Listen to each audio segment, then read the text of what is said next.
nturetse niba Kiev n'ubishatse guhaha iraza kwishyura gutanga umusoro muri Mariupol mu gihugu cyari icyayi. Ubwo se iyi nitsinzi mushaka ni bareba gusidanto iki niba atashoboye kubuza Putin gufata Mariupol icyo bazamurira Zelensky ni iki. Intambara hari uburyo bubiri ishobora kurangiramo. Hari ukuntu bashobora gufata uburasirazuba bwose na Donbass bakiyorganiza bagakuraho Kiev. Hari ukuntu abasirikari ba Ukraine bashobora kurambirwa iyi ntambara, bashobora kumenya ukuri kandi barimo benshi deja bayibonye bakanga kurwana. Banze kurwana le président fui arahunga. Nubwo buryo bubiri mbona yarangiramo. Ibyo bavuze murabyirengagira bavuga ati twohereje intwaro, twohereje n'abasirikare bo kubigisha uko zikoreshwa. Muri politiki yavuze gutyo. Niba bohereje intwaro 10, baze ngo bohereze abasirikare 10. Ni gute bavuga ngo ntibahari? Bagiye kubigisha kuzikoresha. Ushobora umuntu uri ku rugamba ntabwo ajya kubigisha intwaro uwo munsi, ahubwo urayirashisha.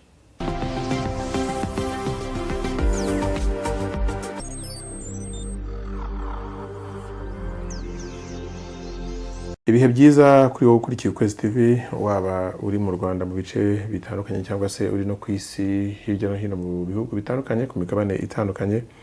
Uyu munsi twongeye kuganira na Dr. Rusabagirishya, dukunze kuganira kuri panafricanisme, ariko muri iyi minsi kubera ibihe nyine turimo bidasanzwe by'intambara iri muri Ukraine ireba ibihugu byo mu burengerazuba bw'isi byo mu Burayi, ariko n'ingaruka izakuba cyangwa izakure zikagera no ku mugabane wacu wa Afurika. Twagiye tuganira na Dr. Rusa, hari naho namubajije nti kubwaho ubona icyifuzo cy'abanya Ukraine kuri intambara ari ikihe. Hari umugabo umwe witwa Mitri, ni inkuru nasomye kuri BBC, umunya Ukraine witwa Mitri w'imyaka 40 yabajijwe n'umunyamakuru wa BBC icyo abona kuri iyi ntambara. Aravuga ati impamvu Putin yateye turabizi ko harimo ibintu bitagenze neza muri politike. Ati yaba perezida wabanjirije uyu nguyu wabanjirije Zelensky, ati ubu ngubu intambara ntiyakaba yarabaye, iba yaranabaye yaba yaratangiye ibiganiro by'amahoro byo kwihagarika, ariko Zelensky ntacyo bimubwiye. Uwo ni umuturage wa Ukraine, uravuga iki kuri uwo muturage cyangwa se abandi batekereza nkabo? Murakoze cyane. Uwo muturage ibyo avuga ni byo n'ukuri. Ahubwo na Ukraine ntibaratewe. Iyo Mari Victor kuko ntabwo yari igikoresho cya Occident, yarumvikana, ntabwo yari kwemera ko Uburayi na Amerika bumukoresha biriya bakoresheje Zelensky. Noneho ikintu bakoze kuko babonaga badashoboye kumukoresha, boruganije kudeta avaho, bamukuraho, bimika uriya Zelensky. Bari barebye muri we ko kumukoresha byoroshye. Noneho iya Mari Victor no seulement ntabwo Ukraine yari guterwa, ariko na Crimea ntibaragarutse ku Burusiya, na Lugansk na Donetsk ntiziba zaravuye kuri Ukraine. Bariya byose byabaye kubera Zelensky yazanye Occident, ashaka ku-occidentaliza, icyo bita occidentalisation nka kuri abagize ibihugu byose muri Afrika, ku-occidentaliza Ukraine. Abaturage bose batabishaka kubera civilisation simwe n'abasilave, bariya ntabwo ari cyo kimwe. Ukura abantu no muri civilisation yabo ugashaka kubaha iyindi shyashya ubagrefyeho ubometseho, kenshi ntibifata. Nuko bashyizeho uriya mu president, objectif bari bafite gukoresha Ukraine ikaba nka base arrière yo kubafasha kudeturiza Uburusiya. Uriya Victor rero ntabwo yari kubikunda. Atabikunze Putin nta raison nimwe yari kubona gutera Ukraine, nta nimwe, kuko yateye Ukraine ari nkunda kubibabwira yaragiye guterwa. Kuko Crimea imaze kuza ku Burusiya habayeho gahunda yo kurekipera Crimea. Ugusida ifasha Zelensky. Zelensky nta mbaraga yarafite zo kuba yarekipera Crimea wenyine, ariko kuva muri 2014 Crimea yajya ku Burusiya habaye gahunda yo kuzayirekipera injuru. Noneho bamuha aba-instructeur, bamuha ibirwanisho. Putin yagiye gutera abasirikare ba Ukraine bamaze igihe kitari gitoya kuri frontière bashaka kurekipera Crimea. None bakora guerre préventive. agira ngo adaterwa. Nuko byagenze kandi buriya muri strategie za defense za sécurité offensif il est beaucoup plus avantageux que défensif. Aho kugira ngo urindire umuntu agutere widefande wowe mutere kubera iyo wabiteguye neza byose tandis kenshi defensif uratungurwa. Iyo nicyo rero Putin yakoze yanze kuba defensif akora offensif mu cyose yeri preventive kandi ukuntu defensif ata avantage ifite OTAN ijyaho muri objectif za OTAN ngira ngo murabyuka mwese yari defensif kwa bwari ubwirinzi. Ntabwo OTAN yagiyeho ivuga ngo izatera ibihugu, yavuga ko ari defensive kwitabara nawe munatabarwa uko yatewe. Ariko ibyo yakoze ntimubizi. Nuse muri Libya yari defensive, yari ni defensive so offensive ni bamfashije Libya. Muri Iraq yari defensive. Donc ibyo yavuze objectif zayo ntigeze zikurikiza na gatoya. Urumva rero Ukraine ibyiri kwirazira muri ya perezida wayo. Noneho iyo aza kuba ari umuntu ufite conscience akabona ikosa yakoze, akabona yuko nabariya bamubwiye bamufashije kuresista no kurwana, bamwemerera ibitangaza kuko yarabiziyemo imbaraga nyinshi, ntaba yarabemereye biriya, akabona intambara imaze amezi atari makeya. Intambara yirinda imara amezi angana gutya ntabwo ari intambara, ntabwo ari umunsi mukuru wundi, ntabwo ari mesi. Abantu barapfa, ibintu birasenyuka. Ya renuvera conscience ye akemera ibiganiro, intambara igahagarara. De toute façon arabona ko yakoze amakosa, arabibona ibyo byose. Ariko se ibyo biganiro n'ubundi BBC ivuga ko Perezida Zelensky we yivugiye ko ibiganiro byonyine ari byo bishobora kurangiza intambara, ariko akongera akavuga ko Uburusiya bugomba gusubira mu birindiro byabwo nk'uko byari bimeze imbere intambara itaraba. Ni ukuvuga ngo ni condition ibiganiro bizaba ari uko Uburusiya bwari ko ibice bwafashe bakabona kujya mu biganiro. Icyo biganiro birashoboka? Ibyo ntibishoboka. Nawe hari umuntu akora ibintu abona ko ari impossible. Ibiganiro nicyo bita ibiganiro negotiation.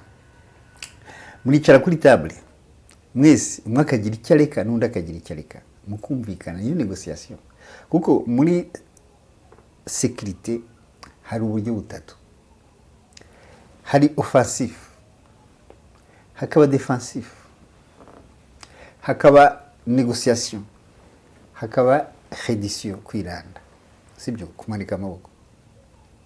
Bo baracyari kuri defensif, ntibaragira kuri négociation. Uko négociation igomba kugira protocole. Izo protocole nizo nyine, si ukuvuga ngo ntabwo kuvuga ngo nimubanze mukora ibi avant négociation. Iyo si négociation. Ibyo ubikorera umuntu watsinze, utera ubwoti, mvira mu gihugu d'abord, nicyo ushaka ndakiguha, ariko banza uve mu gihugu cyanyu. Iyo rero ntabwo négociation. Iyo ni nka reddition. Ninziva mu gihugu cyanyu mba niranze. Niyo négociation ntacyo nza gukuramo, kuko ni muri position de faiblesse. Ntacyo nza gukuramo iyo négociation. Iyo sinzi ukuntu nayita. Iyo wayita reddition. Ninziva mu gihugu cyawe namanitse amaboko. Iyo ni ya etape ya kane nakubwiraga muri sécurité internationale. Reddition ni ya kane. Hanyuma ariko nubwo wavuga ati ibiganiro by'amahoro cyahagarika intambara, ariko kandi Uburusiya bugomba gusubira mu birindiro byabo, inshuti ze cyangwa se abamushyigikiye barimo imbere cyane haza Amerika n'Ubwongereza, bo bashaka yuko intambara yakomeza, bagakomeza guca intege Perezida Putin. Bashaka ko Putin akomeza gushegeshwa no kurwana igihe kirekire. So aho bavuga yuko Uburusiya kizira yuko byazavuga yuko bwatsinze iriya ntambara, muri aba ngaba hazakurikizwa ibyande. Biragoye, ibintu basigaye bakora birarenze ubwenge. Urabona ko harimo, sinzi wavuga ko ari ubwenge buke, sinzi ko nabivuga. bariya bantu bariya abanyamerika n'abongereza si ukuvuga yuko batazi imbaraga z'Uburusiya, barabizi historiquement Uburusiya bwigeze butsindwa hehe, barabizi. Ushobora kwibaza noneho, sinzi ko nabashyiraho icyo kintu, ushobora kwibaza yuko batitaye ku baturage ba Ukraine, batitaye ku gihugu cya Ukraine kiriko kirasenyuka, batitaye ku bantu bariko barapfira muri iriya ntambara. Gusa bo objectif bageraho ngo kwafaiblisa Uburusiya, c'est ça niko bavuga bonyine. Dukenesha Uburusiya. Abantu bashake bapfe puruvike tugera kuri objectif yacu tugakenesha Uburusiya. Ariya maraso ntacyo babwiye. Ntabwo ariko arameneka muri Amerika. Ariko arameneka muri Kare. Ariko arameneka mu Asilave. Nta nubwo ariko arameneka muri Europe y'Iburengerazuba. Ariko arameneka muri nibira ni uko niyo ba muri Pologne ntacyo babwiye. Nuko niba muri izo za Finland ntacyo babwiye. N'Abasilave bose. Bariya bantu mukagira ngo ibibazo biri iwacu gusa muri Afrika. Bariya barazi neza ko Uburusiya budashobora gukina aho buva mu ntambara, ibyo ntibishoboka. Barabizi neza ko badashobora gutsindwa iriya ntambara. Iyo bashobora kubatsinda ntibari gutuma bafata Mariupol. Sinzi ko muzi importance ya Mariupol. Nukuvuga ko Mariupol nicyo cyambu kigabura na Ukraine. Ku buryo ubu ngubu Ukraine nayo intambara yahagarira ahangaha, ibintu ifata kuri Mariupol izajya yishyura Uburusiya. Hari airport ya Odessa baburikiye amabato menshi cyane atwara amabure. Ubu Putin yabemereye babitware, ariko basure Uburusiya. Mariupol nkuko nababwiraga tuganira, tese kubera iki batajya Kiev nta importance ifite. Ufite Mariupol ufite Ukraine yose. Ntundise niba Kiev n'ubishatse guhaha iraza kwishyura gutanga umusoro muri Mariupol mu gihugu cyari icyayi. Ubwo se iyi nitsinze mushaka ni bareba gusidanto iki niba tashoboye kubuza Putin gufata Mariupol, icyo bazamurira Zelensky ni iki? Ariko bisa nkaho nabo babizi yuko Ukraine igomba gutsindwa, kuko Ubwongereza na Amerika bavuga ko ngo abanya-Ukraine bagomba kurwana kugeza ku munya-Ukraine wa nyuma. Ngo bazapfe munene nasigara umwe azakomeza arwane kugeza bakomeje kurwana banga yuko Perezida Putin atsinda. None se uretse nawe ubwira umwana w'igitambambuga koko, niba umuntu afashe Mariupol akayigumana, nababwiye Mariupol uko imeze mwese murabizi, nushaka kujya kuri carte urebe Mariupol irava kuri Mer Noire ikagera kuri Mer d'Azov. Hakaba port ya Odessa, il est très important. Niba abo gusidanto batashoboye guproteja umujyi strategique nkuriya, hanyuma bakakomeza babwira abantu ngo murwane namwe mukemera, ushobora kwibaza uti aba bantu, ushobora kwibaza uti aba-Ukrainiens nta bwenge bagira, ntabyo mwavuga uko batari muri Afrika. Ubu iyo bari muri Afrika bene wacu bose babahagurutse bavuga ati dore abanyafrika turi ibigoryi, abanyafrika turi ibicucu, siko mwamuvuga. Ariko uyu munsi ko ari Poblash mwumva nta n'ikibazo cyari. Ibyo akora bitari inyuma y'Abanyafrika bakora n'ibicyuriya muntu. Urimo uravuga Mariupol, ariko iyo bamaze kwifata byararangiye, n'agace kitwa Severodonetsk ndetse na Donetsk na Donbass, aho hose harabura gato cyane ngo habe 100% mu biganza by'Abarusiya. Ni ukuvuga ngo muri rusange Abanya-Ukraine basigaranye nta gihugu bagifite mu nta kiba gifite uko basigaranye yose, nta hantu hari depanda, nta hantu habaho n'abantu batunzwe naho hafashwe. Kandi na crime nuko buriye, na crime sinzi ko mubizi. N'ubu ufite crime urametriza Mer Noire. Noneho gufata Mariupol iraba connected neza na crime. Nungu ni inzira imwe. Ubundi abagusidanti iyo bagiraga impuhwe bari kubona bananiwe Mariupol, kandi bayirwanyeho cyane ngira ngo urabizi. Mariupol bayirwanyeho cyane, hapfira abasirikare benshi ba OTAN, hapfiriye abasirikare bari Abazov, bari abanazi bazi kurwana cyane nk'ibyihebe.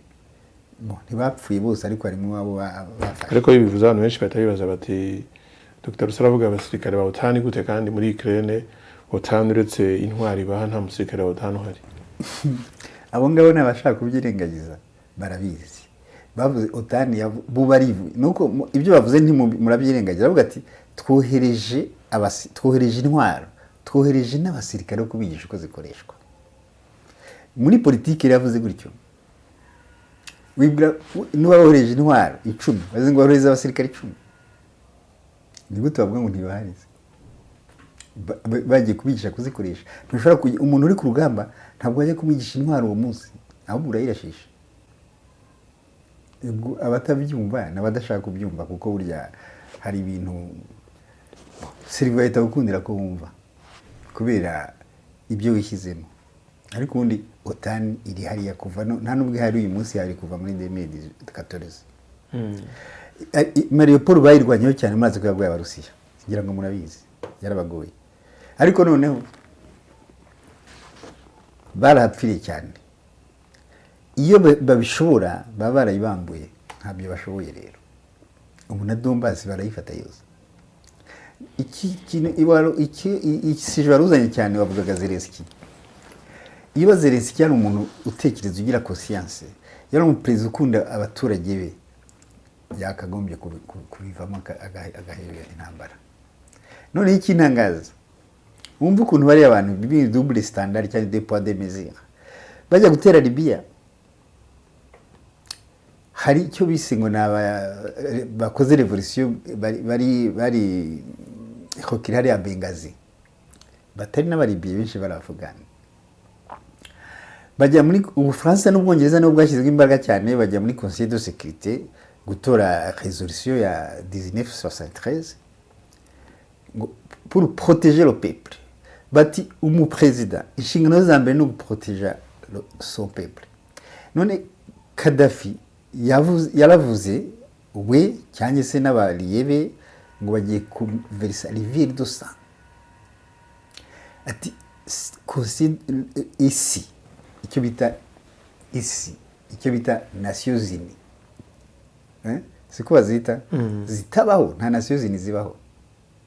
Hari Nations Unies zibaho, ziko aba États-Unis d'Afrique, nta Nations Unies zibaho. Sibyo, nation irukwaye. Ariko mwabyemeye gutyo ngo Nations Unies, ikananye bivuga uko mubishaka. Nations Unies itora résolution ya 1973 ngo bagiye guprotéger le peuple de Benghazi. Ntabwo baje guprotéger le peuple de Benghazi, baje gukuraho regime, kwesitara regime bashaka.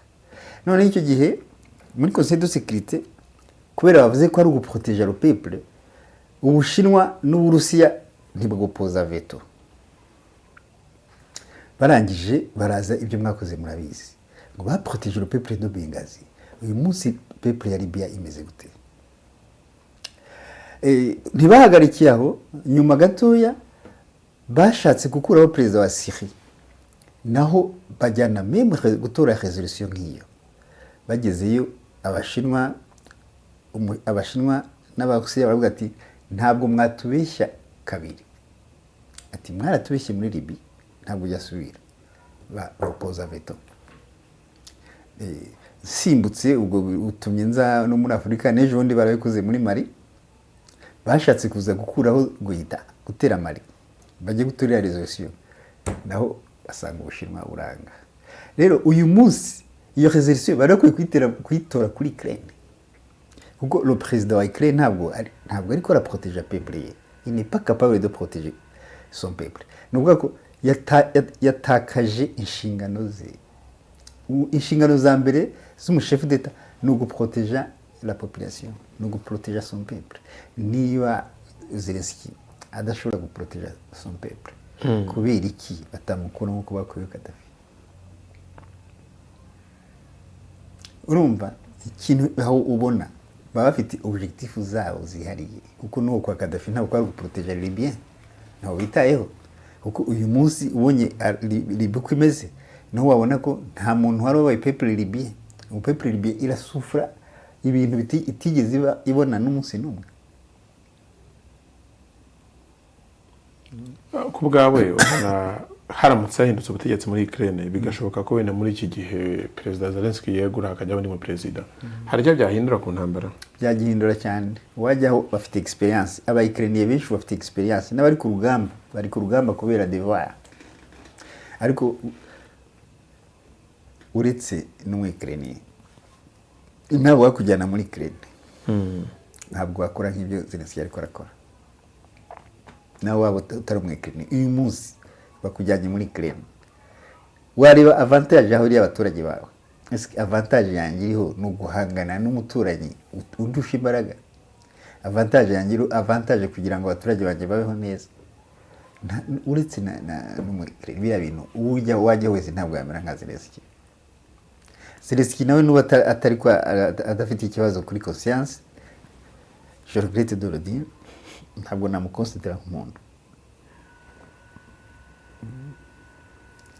urebye ikibazo ni perezida imitekerereze cyangwa ikibazo ni abayobora Ukraine mu buryo navuga butari direct no hari ukuntu perezida burya ni umuntu agira perezida kenshi yantura abantu batekereza kimwe ikibazo ni Occident noneho Occident yafashe groupe ntabwo ifata umuntu umwe Occident igira classe ishyira hariya ikanayikorompa ikayiha ibishoboka byose ntabwo bakoresha umuntu umwe nka perezida umwe kuko azi yuko abaye umwe bamukurana na kudeta hariya ni groupe Occident baratoye ya elite ikayifavorika ya mafavera ashoboka yose ibyo ni ibintu ama example arahari kenshi no muri Afrika niba perezida wa Gabon akorera Ubufaransa ntabwo bari wenyine barafata groupe bayishyire muri Lix gutyo bayitegeka ibyo ikora urebye niba intambara Ukraine yemera yuko iri kuyitsindwa ndetse umuntu nka perezida Zelensky ati ibiganiro ibyo byakaturokoye nubwo avuga ati nanone ati byasaba yuko Urusiya abanza bukava mu birindiro burimo bukajya mu birindiro bwahozemo mbere ko yemera gutsindwa kwa Ukraine ko ari kukubona ariko akumvira bamubwira bati dukomeze duce intege Uburusiya gute uvuga ko uwamusimbura bataza n'ubundi agakoreshwa n'abo banyamerika n'abongereza ntabwo reka ngusobanure neza abantu ntibameze kimwe guhe cliché ya Zelensky ni umuntu ni ba bantu ufite personnalité iri faible udafite personnalité iri forte urebye yamaze imyaka 10 mu Moscow akiri Moscow yakinaga amafilime yari umukomediye akiri Moscow buri gihe yatukaga Amerika urabyumva buri gihe yatukaga Amerika umuntu baratukaga Amerika c'était pour faire plaisir aux Russes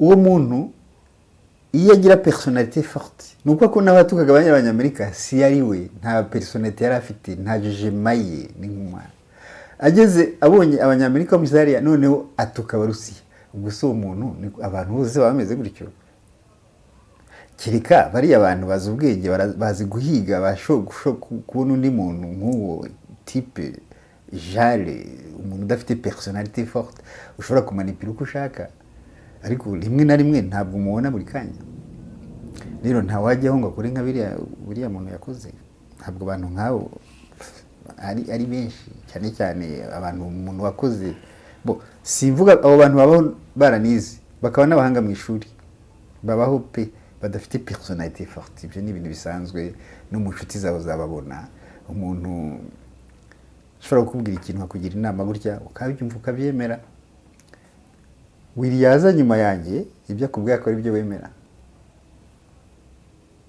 haza undi nyuma yawe madamu yaza akubwira ibyo akaba ari byo wemera ibya nyuma akaba ari byo wemera abo bantu babaho muri societe zose abantu bafite personnalité iri faible Zelensky ni dijara hanyuma rero turebye iyo situation uko imeze uburyo abantu bose bagenda batanga inzira zitandukanye ikibazo cyarangira uburyo intambara yahagararamo ku bwawe prediction yawe ni uko iyi ntambara azarangira mu buhe buryo? No, iyi ntambara irarangira par force. Iyi ntambara hari uburyo bubiri ishobora kurangiramo. Hari ukuntu bashobora gufata uburasirazuba bwose na Donbass bakiyorganiza bagakuraho Kiev. Hari ukuntu abasirikari ba Ukraine bashobora kurambirwa iyi ntambara, bashobora kumenya ukuri kandi barimo benshi deja babibonye bakanga kurwana. Banze kurwana le président fui arahunga. Nubwo buryo bubiri mbona yarangiramo. Ariko kuvuga ngo Amerika kuba n'Ubwongereza bakomeza kuvuga ngo mukomeze murwane kuzageza ku munya Ukraine wa nyuma, nasigara umunya Ukraine umwe w'umusirikare azakomeza arwane n'Abarusiya. Bazageraho bo kumumva cyane cyane muri commandement. Ni commandement abatari corruptible abari corruptible nibashira hazageraho ni ibintu bishana kubona akanya gatoya. Isushi kuba bari corruptible hapfa mu nkabangaye nk'ababiri ku rugamba byaba birangiye. Bari abantu bari bagusida bazagera bavuge bo kubumva. Noneho sinzi ko ubizi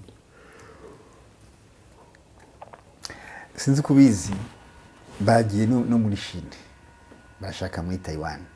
Abayikrini bazabona biriya bintu noneho wumve n'ababwira, wumve n'abashinwa, wumve n'abatirike. Nabaze mbona President Joe Biden yagiye muri Aziya avuga yuko bashaka atena guca intege Korea ya Ruguru.